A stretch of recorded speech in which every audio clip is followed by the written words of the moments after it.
అందరికీ praise the lord. ఈ సమయంలో దేవుడి వాక్యం మనతో ఇలాగ మాట్లాడుతుంది. కీర్తనలు 119, 50లో వ్రాయబడి ఉంది. నీ వాక్యము నన్ను బ్రతికించి ఉన్నది. నా బాధలో ఇదే నాకు నెమ్మది కలిగించుచున్నది అని. అవునండి. మనం బాధపడ్డప్పుడు, మనము వేదనతో ఉన్నప్పుడు, మనము దిగులుతో ఉన్నప్పుడు, మన చుట్టూ మనల్ని ఆవరించున్న సమస్యల్ని బట్టి మనం కృంగిపోయి ఉన్నప్పుడు మనము ఇతరుల తట్టు తిరిగి చూస్తాము. ఎవరు ఎక్కడి నుండి సహాయం చేస్తారా అని వారి వైపు చూస్తాము. కానీ ఎక్కడి నుండి మనకు సహాయం రాదు.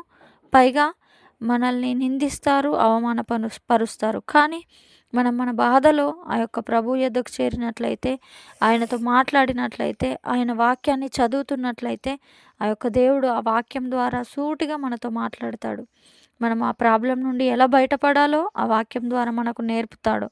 ఆ వాక్యం చదువుతూ ఉంటే మనకెంతో ధైర్యం వస్తుంది. ఆ వాక్యం చదువుతూ ఉంటే మన సమస్య నుండి మనం ఎలా బయటికి రావాలి అన్న ఆలోచన ప్రభువు ఇస్తాడు.